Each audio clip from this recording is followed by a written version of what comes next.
Hello and welcome to Biocules. तो आज के लेक्चर में चैप्टर बायोमोलिक्यूल्स के सभी प्रीवियस ईयर क्वेश्चंस को देखेंगे। इससे पहले हमने 10 मिनट्स 10 पीवाईक्यू सीरीज चलाई थी जिसमें हम काफ़ी सारे चैप्टर खत्म कर चुके हैं, पर अब हम जो भी चैप्टर करेंगे कंप्लीट चैप्टर एक ही वीडियो में कर लेंगे। तो हमारे पास आज का पहला क्वेश्चन है जो कि 2022 के री एग्जाम में पूछा गया था।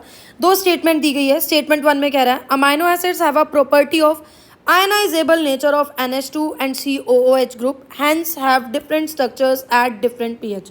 वो कह रहा है कि अमाइनो एसिड्स आयनाइजेबल है, तो ये बात सही है। जो COOH है इसके पास एबिलिटी है H पॉजिटिव डोनेट करने के लिए, इसीलिए यहाँ पर नेगेटिव चार्ज आ जाता है। और जो NH2 है इसके पास एबिलिटी है H पॉजिटिव को एक्सेप्ट करने के लिए, इसीलिए यहाँ NH3 पॉजिटिव आ जाता है।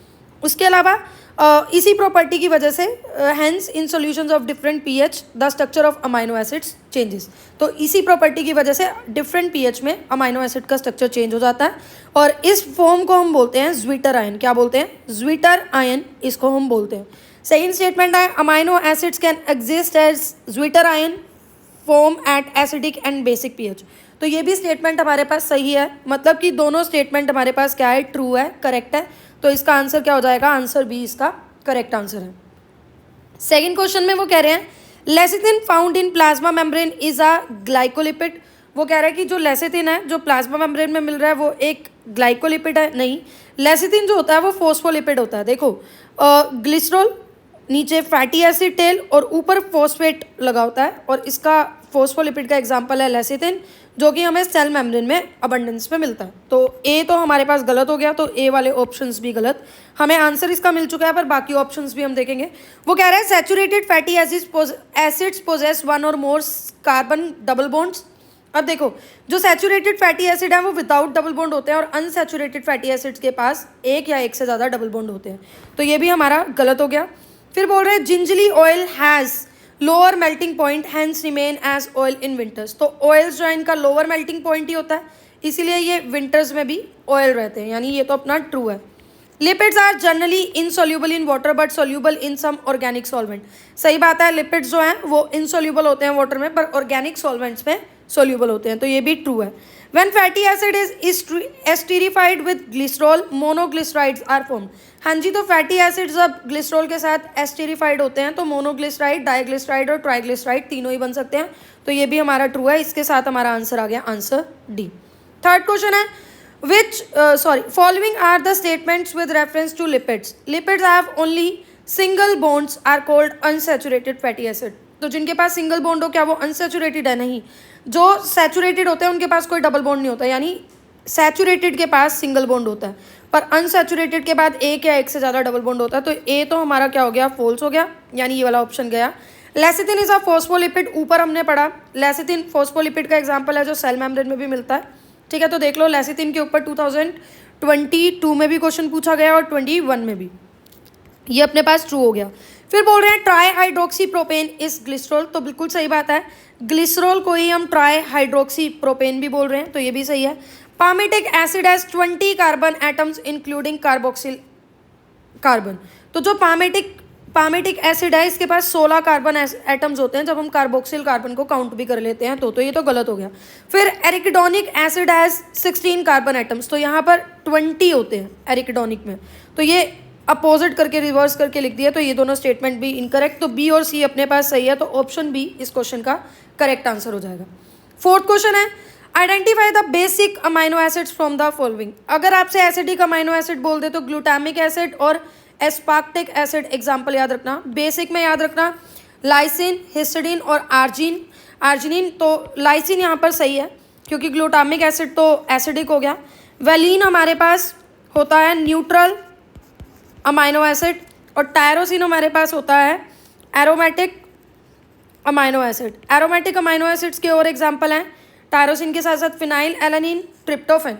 ठीक है, उसके बाद फिफ्थ क्वेश्चन है which of the following is incorrect. इसमें इनकरेक्ट बताना है, तो वो कह रहा है जो ग्लाइसिन है, ग्लाइसिन एग्जाम्पल है लिपिड्स का, तो नहीं, ग्लाइसिन तो अमाइनो एसिड का एग्जाम्पल है जहाँ आर ग्रुप एच होता है, तो सिंपलेस्ट अमाइनो एसिड है, ये तो गलत हो गया, लिपिड्स ये नहीं होते, तो इनकरेक्ट ही हमें बताना है। ए इसका आंसर आ जाएगा क्योंकि हमें इनकरेक्ट बताना है। बाकी देख लेते हैं लेसिथिन। लेसिथिन पे हर साल क्वेश्चन आ रहा है, इस साल भी आएगा।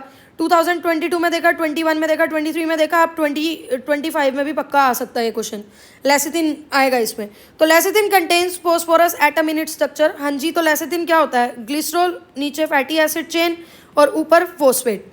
ये तो सही है। Tyrosine possesses aromatic ring in structure. Aromatic amino acids के एग्जांपल क्या है? Tyrosine, phenylalanine, tryptophan. अभी पीछे भी पढ़ा ये question. Sulphur is integral part of cysteine, तो ये भी बिल्कुल सही है। आगे चलते हैं। A typical fat molecule is made up of. Typical fat molecule एक ग्लिसरॉल और 3 फैटी एसिड मॉलिक्यूल से बनता है, तो इसका ऑप्शन डी करेक्ट हो जाएगा। 3 glycerol and 3 fatty acid molecule, sorry 1 glycerol and 3 fatty acid molecule इसका आंसर होना चाहिए। तो इसका आंसर होगा हमारे पास बी, 1 ग्लिसरॉल और 3 fatty acid molecule. 7th question है, a phosphoglyceride is always made up of. जो फॉस्फोग्लिसराइड है वो किससे बना होता है? देखो फैट जो है हमें पता है वो दो तरह के मॉलिक्यूल से बने होते हैं, ग्लिसरॉल और फैटी एसिड। और 3 फैटी एसिड मॉलिक्यूल जुड़ते हैं ग्लिसरॉल के साथ ईस्टर लिंकेज से। ये जो फैटी एसिड हैं ये सैचुरेटेड भी हो सकते हैं, अनसैचुरेटेड भी हो सकते हैं। तो पहला देखो, अनसैचुरेटेड और unsaturated fatty acid esterified to a phosphate group, नहीं ग्लिसरॉल के साथ होता है, which is also attach to a glycerol molecule. Esterified glycerol के साथ होता है और फॉस्फेट उसके साथ अटैच होता है, तो ये तो गलत हो गया। ओनली अ सैचुरेटेड फैटी एसिड, नहीं सिर्फ सैचुरेटेड नहीं अनसैचुरेटेड भी हो सकता है, तो ये भी गलत। Only an unsaturated fatty acid, नहीं सैचुरेटेड भी हो सकता है। 4th पढ़ो, अनसैचुरेटेड और unsaturated fatty acid esterified with glycerol. देख लो एक ही वर्ड का फर्क है, यहाँ स्टेरिफाइड विद फॉस्फेट लिखा हुआ है, यहाँ esterified with glycerol molecule to which a phosphate molecule is attach.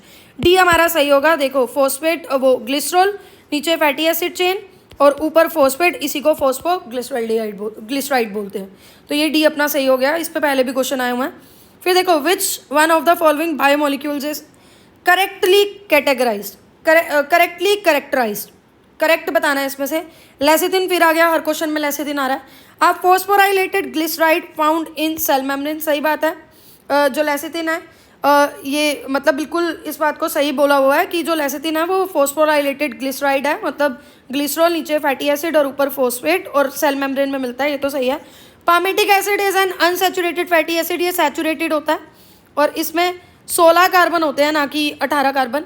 Adenylic acid क्या है? Adenosine with a glucose phosphate molecule. तो एडिनाइलिक एसिड क्या है?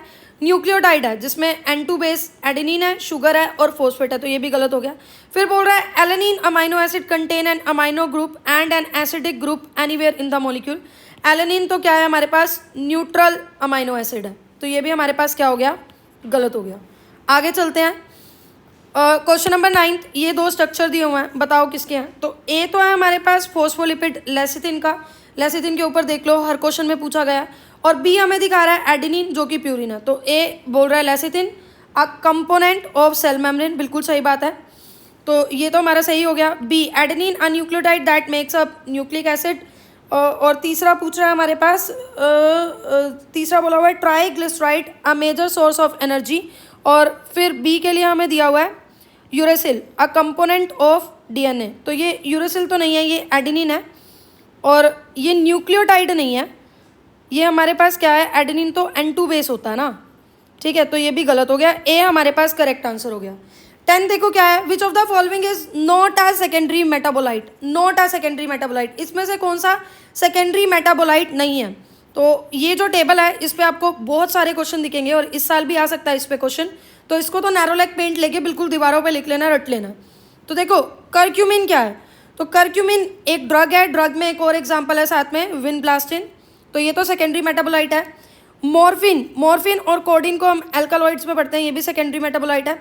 एंथोसाइनिन और कैरेटिनोइड्स को हम पिगमेंट में पढ़ते हैं, ये भी क्या है? मेटाबोलाइट है। लेसिथिन नहीं है, ये फोस्फोलिपिड है, तो हमारा आंसर यहाँ पर क्या हो जाएगा? डी हो जाएगा, ठीक है।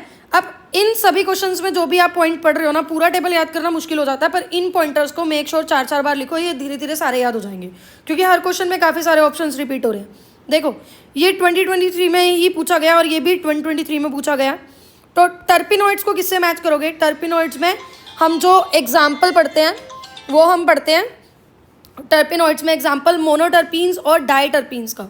तो ए का तो हमारे पास हो जाएगा 2, ए का हमारे पास हो गया यहाँ पर 2। तो ए का 2 कौन कौन से ऑप्शन में है? ए में है, सी में है और बी में है, ठीक है। उसके बाद देखो लेक्टिन्स क्या है? कौन कैनवलिन ए, बी का हमारे पास हो गया 4, ठीक है। उसके बाद एल्कालॉइड्स, एल्कालॉइड्स में मॉर्फिन और कोडिन, सी का हो गया हमारे पास 1, तो ए का हो गया हमारे पास 2, बी का हो गया हमारे पास 4, सी का हो गया हमारे पास 1, ए का 2, बी का 4, सी का 1, और डी टॉक्सिन्स में हम पढ़ेंगे राइसिन, डी का हो गया हमारे पास 3। तो ऑप्शन तो हमारा आ गया ये वाला सही, डी वाला। अब देखो इसको याद भी करना है, जैसे टर्पिनोइड्स में आपने पढ़ना मोनोटर्पीन्स डाइटर्पीन्स, लेक्टिन्स में कॉनकेनवेलिन ए, टॉक्सिन्स आईएन आता है ना टॉक्सिन्स में, तो एग्जाम्पल में भी एब्रिन और राइसिन में भी आईएन, ठीक है, क्लियर है। आगे देखो 2022 में सेम ऐसे ही ऑप्शन रिपीट हुए हैं।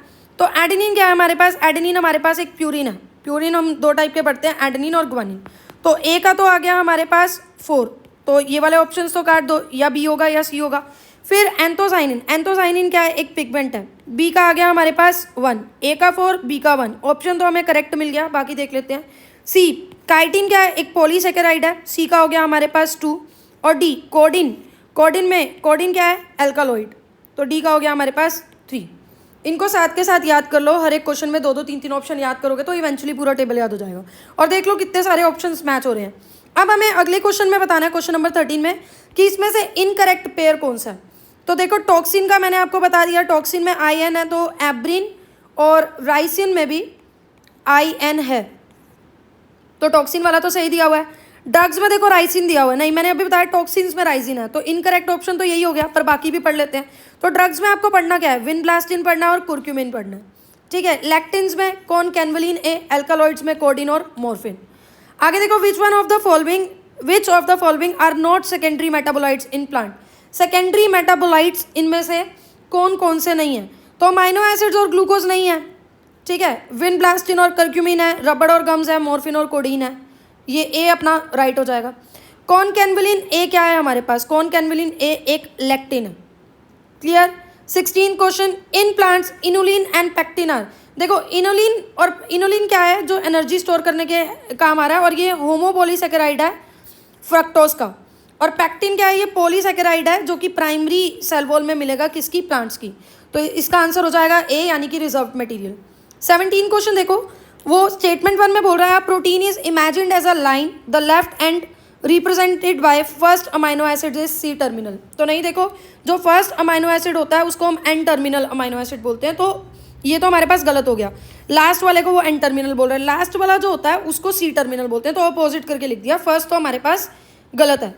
उसके बाद देखो अगला ऑप्शन क्या दिया हुआ है, in adult human haemoglobin consist of 4 सब unit, 2 alpha type 2 beta type. तो क्वाटनरी स्ट्रक्चर जब आप पढ़ते हो उसमें एग्जांपल पढ़ते हो अडल्ट हेमोग्लोबिन, जिसमें 4 सब यूनिट हैं, 2 अल्फा टाइप और 2 बीटा टाइप। तो सेकंड तो हमारे पास करेक्ट है, फर्स्ट हमारे पास फॉल्स है, तो statement 1 is false but statement 2 is true. 18 question है, primary proteins are also called polypeptide, primary protein को हम पॉलीपेप्टाइड क्यों बोलते हैं, क्योंकि लीनियर चेन है, अमाइनो एसिड्स जुड़ रहे हैं पेप्टाइड बॉन्ड के साथ, तो लिखा हुआ है they can assume many conformation, नहीं, दे आर लीनियर चेन, ये ठीक है ऑप्शन, फिर भी आगे बढ़ते हैं। They are polymers of peptide monomers, polypeptide क्यों बोलते हैं ये पूछा हुआ है। Successive amino acids are joined by peptide bond, D सही है, क्योंकि बहुत सारे अमाइनो एसिड यहाँ पेप्टाइड बॉन्ड से जुड़ेंगे। 19 क्वेश्चन है, ग्लाइकोजन, ग्लोब्यूलिन, स्टेरॉइड्स और थ्रोम्बिन, ये ऑप्शन में दिया हुआ है, मैच करना है। तो ग्लाइकोजन तो क्या है, रिजर्व फूड मटेरियल है एनिमल में, तो ये ग्लाइकोजन तो हो गया स्टोरेज प्रोडक्ट, यानी ए का हो गया हमारे पास 4, ए का 4 इस ऑप्शन में, इसमें है, तो बाकी बी और डी ऑप्शन तो हो नहीं सकते। ग्लोब्यूलिन हम पढ़ते हैं एंटीबॉडीज, IgA है ना, और IgM ऐसे करके हम एंटीबॉडीज पढ़ते हैं, IgG। तो बी का हो गया हमारे पास 3, बी का हो गया 3, ए का हो गया 4, आंसर हमें मिल गया, फिर भी हम बाकी भी करेंगे। स्टेरॉइड्स क्या है, हार्मोन का टाइप है स्टेरॉइड, और थ्रोम्बिन फिर किस में बचा, बायोकैटलिस्ट में। तो ये भी अपना क्वेश्चन हो गया, ए का 4 ग्लाइकोजन स्टोरेज प्रोडक्ट हो गया, ग्लोब्यूलिन्स हो गया 3 एंटीबॉडीज, स्टेरॉइड हो गया हार्मोन यानी कि 1, और डी थ्रोम्बिन बचा वो क्या हो गया, बायोकैटलिस्ट यानी कि 2। क्लियर, आगे चलते हैं। Which one of the following is most abundant protein in animal world, अगर एनिमल वर्ल्ड में अबंडेंट प्रोटीन पूछे तो कोलेजन, और अगर अगर होल बायोस्फीयर में, पूरे बायोस्फीयर में पूछे तो rubisco, ribulose, bisphosphate, carboxylase, oxygenase, rubisco. तो एनिमल वर्ल्ड में पूछा है तो ए आ जाएगा आंसर। फिर पूछा हुआ है कि ग्लूकोज ट्रांसपोर्टर जो इंसुलिन डिपेंडेंट है, तो GLUT4 GLUT4 क्या है? ग्लूकोज ट्रांसपोर्टर है। GLUT4 जो होता है वो इंसुलिन डिपेंडेंट होता है, इंसुलिन डिपेंडेंट हमसे पूछा गया है। और अगर GLUT1 आ जाए तो वो इंसुलिन इंडिपेंडेंट होता है। ठीक है, GLUT1 insulin independent, GLUT4 insulin dependent. तो ऑप्शन डी हमारा क्या हो जाएगा? करेक्ट आंसर हो जाएगा। 22 क्वेश्चन में पूछा हुआ है which of the following are not polymeric, इनमें से कौन से पॉलीमेरिक नहीं है? Nucleic acid, protein, polysaccharide, lipid. तो आपको न्यूक्लिक एसिड का तो पता है, ये पॉलीमर होते हैं न्यूक्लियोटाइड के, तो ये तो पॉलीमर है। प्रोटीन पॉलीमर होते हैं अमाइनो एसिड के, तो ये भी पॉलीमर है। पॉलीसेकेराइड पॉलीमर होते हैं मोनोसेकेराइड के। कौन से नहीं है? लिपिड्स, क्योंकि लिपिड्स तो क्या है? ईस्टर्स ऑफ फैटी एसिड्स और ग्लूकोज, ये पॉलीसेकेराइड पॉलीमेरिक नहीं है। 23 क्वेश्चन है cellulose does not form blue colour with iodine because. अब देखो स्टार्च जो है ना, ये हेलिकल स्ट्रक्चर होता है, हेलिकल सेकेंडरी स्ट्रक्चर होता है, और इसके जो हेलिक्स हैं ये I2 आयोडीन के मॉलिक्यूल को पकड़ सकते हैं, अटैच हो सकते हैं, उनके साथ होल्ड कर सकते हैं। तो ये स्टार्च जो है वो ब्लू ब्लैक कलर देता है आयोडीन के साथ, पर सेलुलोज नहीं देता, क्योंकि सेलुलोज के पास ऐसे कोई भी कॉम्प्लेक्स हेलिसिस नहीं है जो आयोडीन को वो कर सके, होल्ड कर सके। तो लिखा हुआ है it breaks down when iodine react, ऐसा कुछ नहीं है। इट इज़ अ डाइसेकेराइड नहीं, it is a helical, non helical है। तो बचा D, it does not contain complex helices and hence can not hold iodine molecule. सारे क्वेश्चन एनसीईआरटी की लाइन्स में से। 24 क्वेश्चन देखो, प्रोटीन क्या है? देखो ये याद कर लो, ये चीज़ तो बिल्कुल रट्टे लगा लो। प्रोटीन में होते हैं पेप्टाइड बॉन्ड और अनसैचुरेटेड फैटी एसिड यानी कि डबल बॉन्ड। सैचुरेटेड आ जाता तो उसमें सिंगल बॉन्ड होता। न्यूक्लिक एसिड में फॉस्फोडाइस्टर बॉन्ड होगा और पॉलीसेकेराइड में ग्लाइकोसिडिक बॉन्ड होगा। तो प्रोटीन का तो आ जाएगा पेप्टाइड बॉन्ड, ए का आ गया 4, इनमें दिया हुआ है, तो ये वाले ऑप्शंस तो गए हमारे। अनसैचुरेटेड फैटी एसिड मतलब कार्बन कार्बन डबल बॉन्ड, तो ए का 4 हो गया, बी का क्या हो गया? बी का हो गया 1। तो ये आंसर तो हमें मिल गया, फिर भी बाकी करेंगे। न्यूक्लिक एसिड में क्या है? फॉस्फोडाइस्टर बॉन्ड, यानी सी का हो गया अपने पास 2, और डी पॉलीसेकेराइड, डी का हो जाएगा 3 यानी कि glycosidic bond. Inulin is a polymer of, देखो इनुलिन किसका पॉलीमर है? तो इनुलिन पॉलीमर होता है हमारे पास फ्रक्टोज का। किसका पॉलीमर होता है इनुलिन? फ्रक्टोज का पॉलीमर होता है। जैसे सेलुलोज जो है वो पॉलीमर होता है ग्लूकोज का, वैसे ही इनुलिन होता है फ्रक्टोज का। Option A is the correct answer. फिर लिखा हुआ है exoskeleton of arthropods is composed of, जो आर्थ्रोपोड का एक्सोस्केलेटन है वो काइटिन से बना होता है। काइटिन एक कॉम्प्लेक्स पॉलीसेकेराइड है और जिसका बेस यूनिट क्या होगा? एन एसिटाइल गैलेक्टोसेमाइन होगा। ठीक है, तो काइटिन का बना होता है ये, साथ साथ फंजाई की सेल वॉल में भी काइटिन मिलता है। तो option D will be the correct answer. 27 question है, देखो 2021 में ऑप्शन देख लो, protein, unsaturated fatty acid, nucleic acid, polysaccharide. Same question 2023 में, protein, unsaturated fatty acid, nucleic acid और पॉलीसेकेराइड।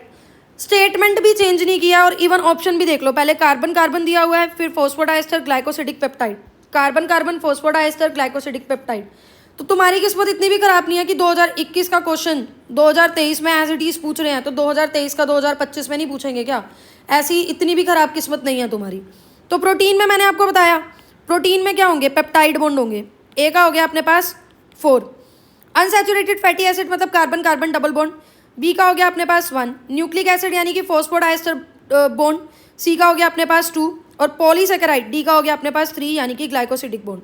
तो 4 1 2 3 ये हमारा क्या हो जाएगा? इसका करेक्ट आंसर हो जाएगा 4। एक सेकेंड, हमने कुछ गलत तो नहीं किया ना? इसका करेक्ट आंसर यही बनेगा ना, 4 1 2। अनसैचुरेटेड फैटी एसिड में भी हो गया, न्यूक्लिक एसिड में फॉस्फोडाइस्टर बॉन्ड, और डी पॉलीसेकेराइड में हमारे पास हो गया। ठीक है, ये तो चलते हैं आगे। Identify the substances having glycosidic bond and peptide bond respectively. पहले वाले में ग्लाइकोसिडिक बॉन्ड होना चाहिए, यानी कि पहला होना चाहिए पॉलीसेकेराइड, और दूसरे वाले में पेप्टाइड बॉन्ड यानी कि ये होना चाहिए प्रोटीन। सबसे पहले ऑप्शन में दिया हुआ है ग्लिसरॉल जो कि लिपिड है, ट्रिप्सिन प्रोटीन, तो ये तो होगा नहीं। फिर सेलुलोज पॉलीसेकेराइड है, पर लेसिथिन तो क्या है? फॉस्फोलिपिड है, तो प्रोटीन तो नहीं है, ये भी नहीं होगा। फिर इनुलिन हमारे पास पॉलीसेकेराइड है, होमोपॉलीसेकेराइड, जिसमें यूनिट क्या है? फ्रक्टोज, और इंसुलिन हमारे पास प्रोटीन है। तो सही बात है, इनुलिन में ग्लाइकोसिडिक बॉन्ड देखने को मिलेगा और इंसुलिन में हमें पेप्टाइड बॉन्ड, तो सी क्या हो जाएगा? करेक्ट आंसर हो जाएगा। फिर क्वेश्चन नंबर 29 देखो। अब देखो ऐसे क्वेश्चंस में क्या होता है, अगर आपको सारे ऑप्शंस नहीं भी पता ना, एक आधा पता, तो आपका काम चल जाएगा। जैसे काइटिन तो आपको पता होगा, काइटिन क्या है हमारे पास? काइटिन हमारे पास पॉलीसेकेराइड है, तो 4 का तो हो गया हमारे पास 2। 4 का 2 कहाँ पर है? एक ही ऑप्शन में है, तो आंसर तो हमें मिल गया, फिर भी बाकी करेंगे। ऐसे ही आपको क्या कहते हैं, बाकी ऑप्शंस आप देख सकते हो। जो एक्वापोरिन है वो एक तरह का पॉलीपेप्टाइड है, तो 1 का हो गया 3। उसके बाद एस्पार्जिन अमाइड के साथ इसको हम मैच करेंगे, 2 का हो गया 1। और एब्सिसिक एसिड को हम मैच कर देंगे कैरोटीनॉइड्स के साथ, इसका हो गया 4। तो ये हमारे पास करेक्ट आंसर आ गया। The 2 functional group characterized by sugars are, जितने भी कार्बोहाइड्रेट हैं शुगर्स हैं उनमें 2 फंक्शनल ग्रुप होते हैं, carbonyl functional group C double bond O, और इस कार्बोनिल फंक्शनल ग्रुप की वजह से ये एल्डिहाइड हो सकते हैं या कीटोन हो सकते हैं। एल्डिहाइड होगा तो कार्बोनिल ग्रुप, अगर एल्डिहाइड होगा तो एल्डोस शुगर, और अगर कीटोन ग्रुप होगा तो कीटोस शुगर। ठीक है, तो कार्बोनिल और दूसरा हाइड्रोक्सिल C के कार्बन का OH के साथ बॉन्ड, तो D क्या हो जाएगा, करेक्ट आंसर हो जाएगा। फिर पूछ रहे हैं which one of the following statement is wrong, आपको गलत बताना है। वो कह रहे हैं सक्रोज एक डाइसैकेराइड है, तो बिल्कुल ग्लूकोज और फ्रक्टोज को मिला के सक्रोज बनता है, 2 मोनोमेरिक यूनिट हैं, तो ये क्या हो गया, डाइसैकेराइड ही हो गया। सेलुलोज एक पॉलीसैकेराइड है, सही बात है, पेपर के पल्प में, कॉटन में और प्लांट की सेल वॉल में ये हमें मिलता है।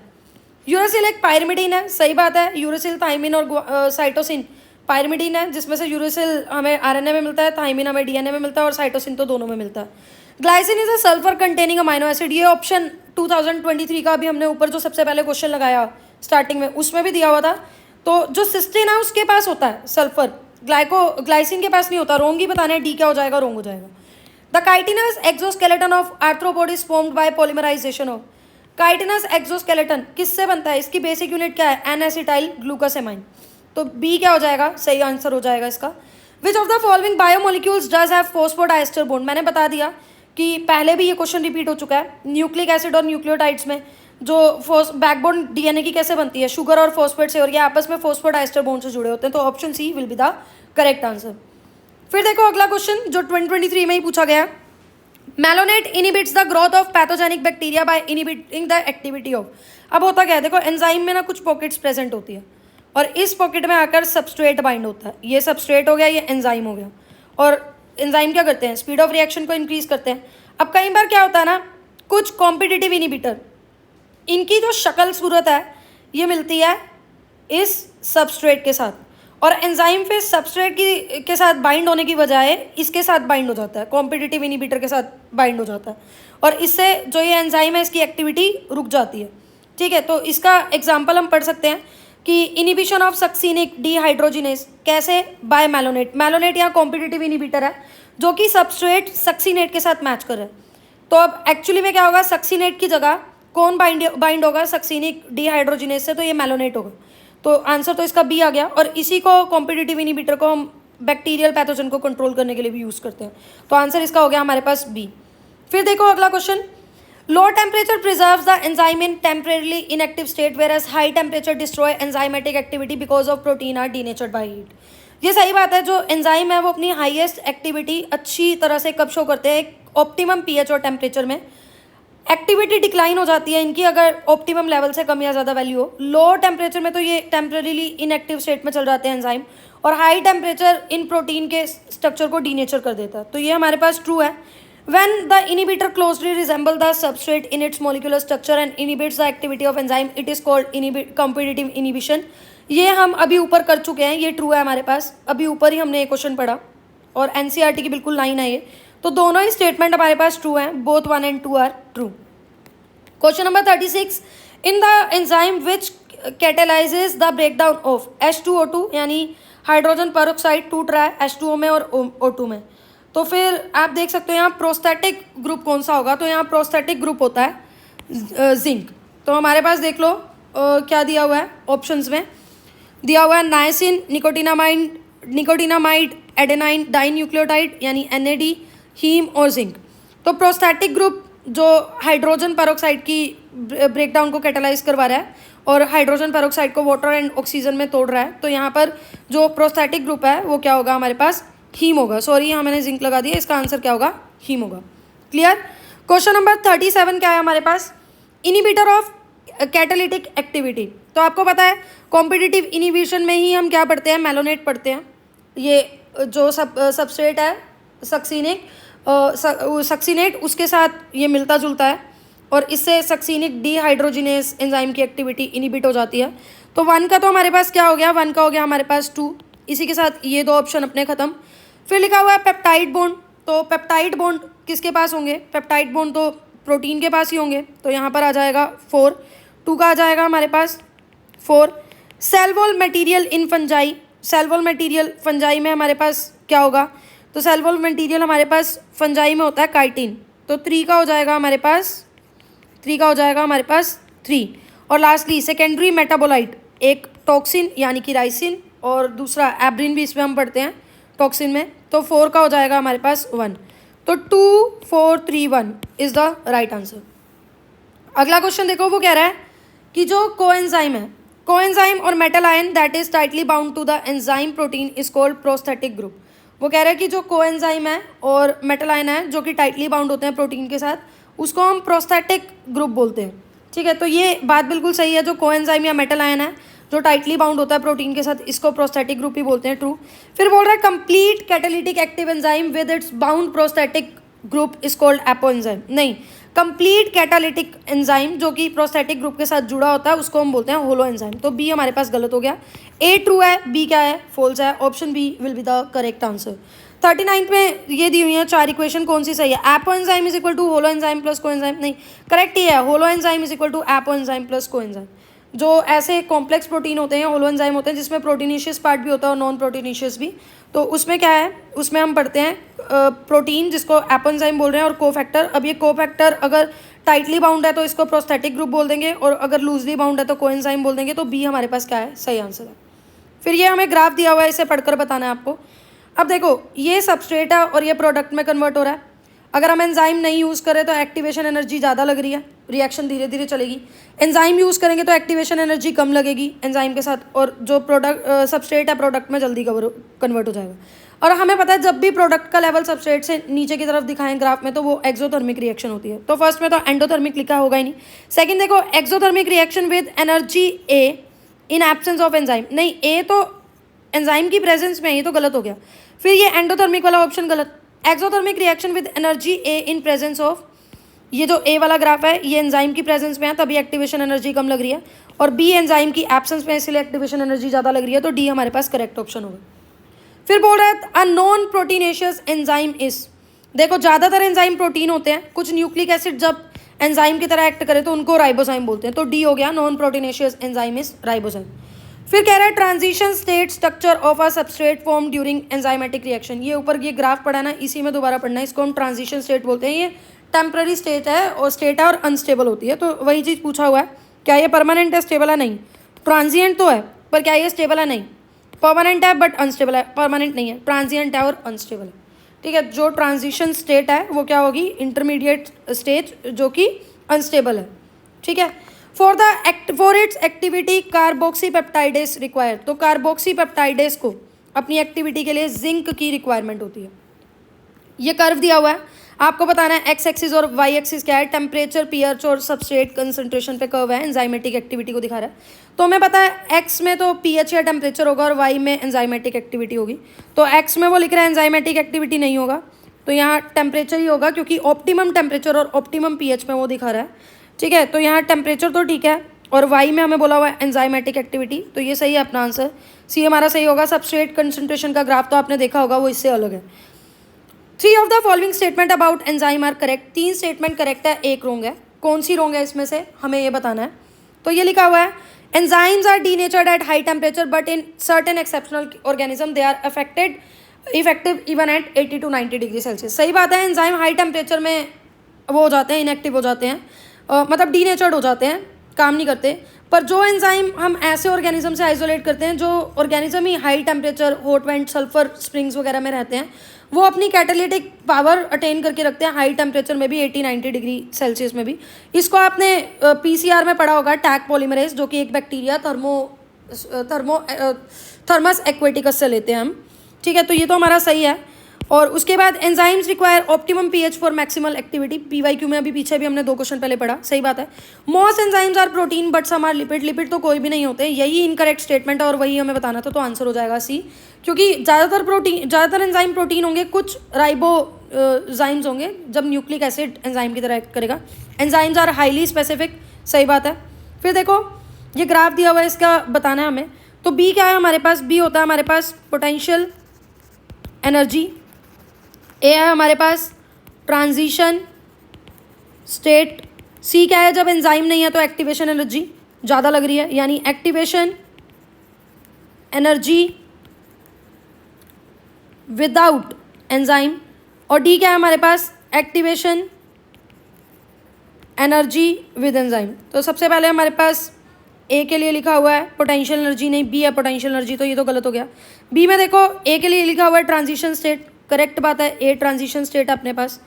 बी के लिए लिखा हुआ है potential energy, B potential energy है। सी के लिए लिखा हुआ है एक्टिवेशन एनर्जी विदाउट एंजाइम, तो सही है एक्टिवेशन एनर्जी विदाउट एंजाइम। और D activation energy with enzyme, तो ऑप्शन बी हमारा करेक्ट आंसर होगा। फिर 47 क्वेश्चन हम देखते हैं। An organic substance bound to an enzyme and essential for its activity is. एक ऐसा ऑर्गेनिक सब्सटेंस जो एंजाइम के साथ बाउंड होता है और उसकी एक्टिविटी के लिए ज़रूरी है, तो ये क्या है हमारे पास, ये होता है हमारे पास को एंजाइम। ठीक है, तो ऑप्शन बी इसका करेक्ट आंसर होगा। Essential chemical component of many को एंजाइम्स आर, वाइटामिन होते हैं, बहुत सारे केमिकल कंपोनेंट्स के इसेंशियल को एंजाइम वाइटामिन होते हैं। क्लियर, जैसे को enzyme nicotinamide, adenine dinucleotide and NAD contain vitamin नायासिन। ठीक है, क्लियर। तो इसी के साथ इस चैप्टर के सभी इंपॉर्टेंट PYQ खत्म हो चुके हैं हमारे। हमने सभी को देखा और देखा कैसे रिपीट भी होते हैं और NCERT से भी आते हैं। प्लीज़ लाइक कर देना, सब्सक्राइब कर देना, कमेंट सेक्शन में अपने व्यू दे देना। ये आधे घंटे का लेक्चर बनाने के लिए ये जो तैयारी करनी पड़ती है बहुत ज़्यादा करनी पड़ती है। क्वेश्चंस निकालने पड़ते हैं, उनके सॉल्यूशन NCERT में ढूंढने पड़ते हैं, फिर अटैच करने पड़ते हैं फाइल में, और फिर रिकॉर्डिंग करो, अपलोड करो, तो बहुत मेहनत लगती है यार। प्लीज़ इसको लाइक, सब्सक्राइब और शेयर ज़रूर करो। कमेंट सेक्शन में अपने रिव्यूज़ बताना। और अगला चैप्टर आपको कौन सा चाहिए, जो हमारे 10-12 दिन नीट में पड़े हैं, हम 10-12 चैप्टर्स को ख़त्म करने की कोशिश करेंगे। कल शाम को इसी टाइम अगला चैप्टर मिलेगा आपको। कमेंट सेक्शन में बता दो कौन सा चाहिए, वही वाला बनाकर आपको दे देंगे। Thank you so much.